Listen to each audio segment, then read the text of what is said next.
Hello and welcome to Patito's Gang. Corruption in Nigeria is one of our greatest challenges. The topic has been debated a lot. But do we really know or understand how or when corruption started in Nigeria? The gang discusses this. Sometimes to understand a current issue, you have to dive into the past. Let's hear what the gang has to say.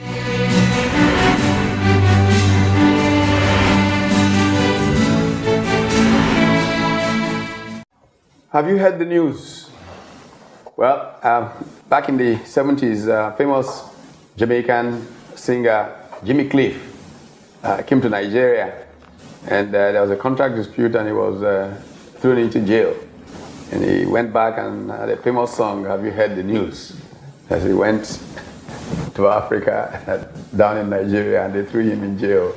But the news here today doesn't have to be looked for. It doesn't need a song to make popular. You couldn't pick up a newspaper in Nigeria and you didn't see the word corruption. It's just charging at you from all the front pages. But recently, there was evidence, not just talk. SERAP, the NGO, had major conference on corruption in the power sector.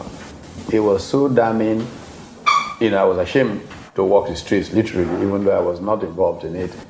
But, it was said that every person's death diminishes me. Every talk of corruption diminishes me and should diminish every Nigerian. We were trying to kind of come to terms with the whole SERAP conference on corruption in the power sector. Then a UN agency puts out this incredibly damning report about 400 billion naira or so every year going into the pockets of government officials in Nigeria for corruption. I don't know what you think, I don't know what you know, but what I know is that that child that is dying because the hospitals aren't working is dying because of corruption. That road that is immotorable, and my goodness, the roads of Nigeria are currently completely immotorable. You can ask me. I went to Ahoy, 7 miles to Epoma. 7 miles before Epoma took me 3 hours to travel. I went to Umuahia. The thing is that Nigerian big men don't go around by road. We who go around by road know what we see. Yeah. Between Umuahia and Enugu, from Aba to Umuahia, then Umuahia to Enugu, nightmare, unbelievable. Anyway, all of these things are caused essentially by corruption. Prof, there was also somebody told me a story of how one of these governors recently went to, some years ago went to London, and somebody was telling her, Governor, well done, I heard you bought some jeeps for all your people. And the commissioner said, yes, I have to do that, the roads are bad. I have a nicer one.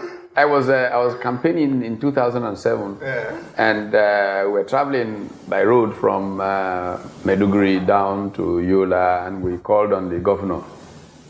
And the governor looked at the cars of our friends who we were traveling with.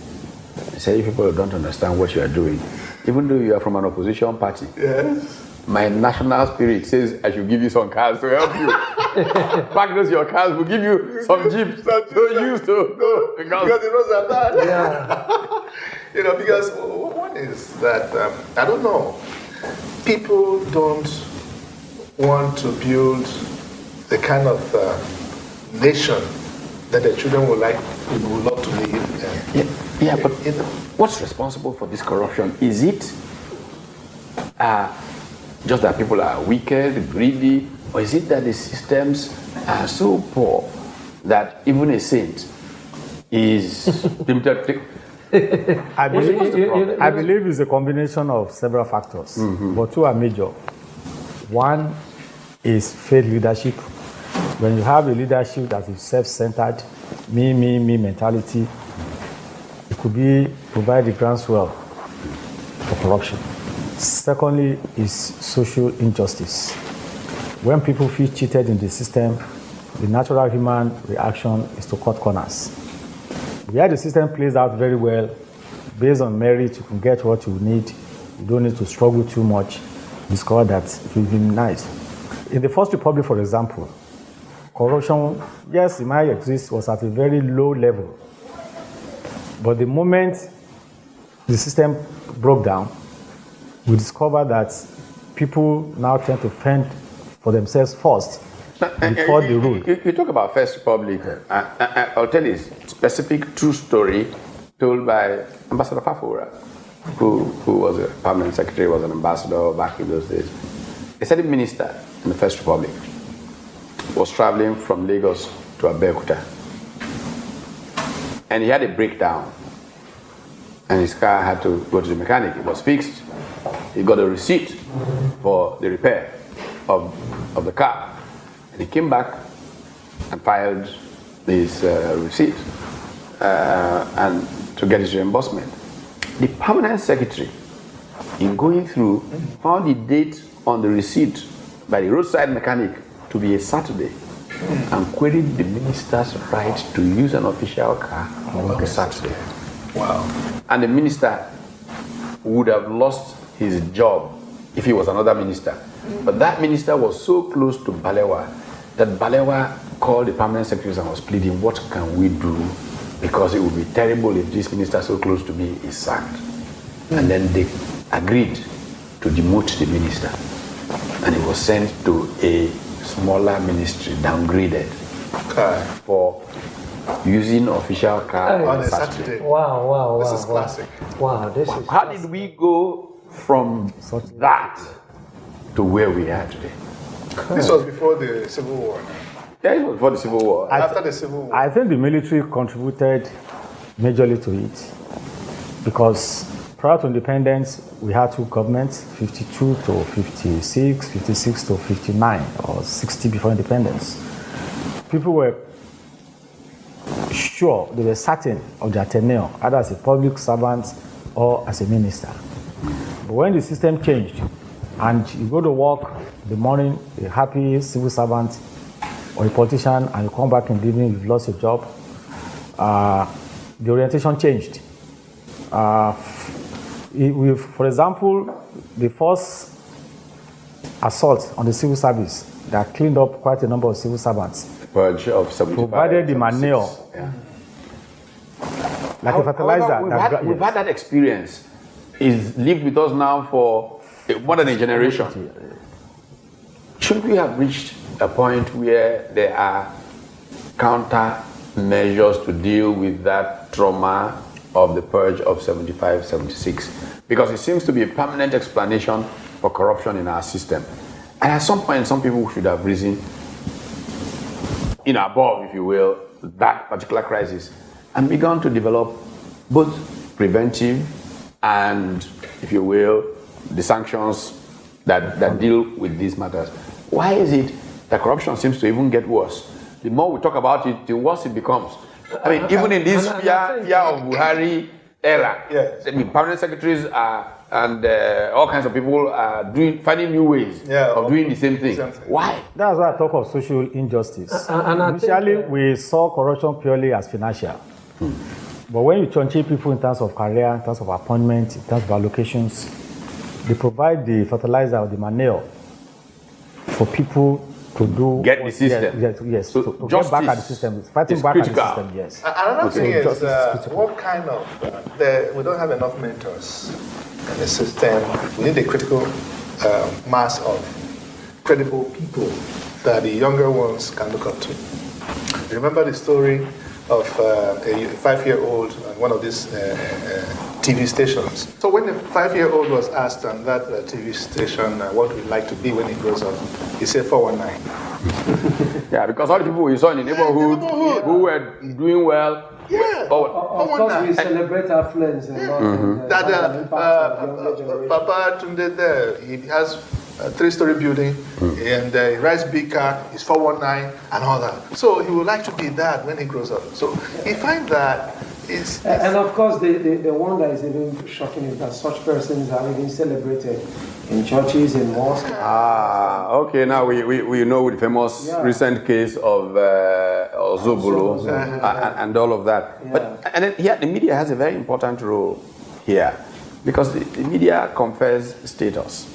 The things that the media report and you showcase become the things that define what status in society. But if the media ignores such people whose wealth cannot be explained, then they would wonder, why look for this money if I'm just going to be consigned to the garbage heap of history and be mocked. So I think it's important that we all pick on our role. Civil society has not done as well as it could in this matter. I mean, there's effort. We just talked about this, the SERAP report, but there needs to be a lot more. And civil society doesn't have to be only these famous NGOs. Any sets of horizontal linkages between citizens is civil society. That's right. And we need to all be engaged and active, because corruption hurts. If there's anything that justifies a Buhari presidency, it is the need to deal, a sucker punch to corruption. But we need to be more systematic about it. So, let's take a break. When we come back, perhaps we can talk about how we can be more systematic in how we do that.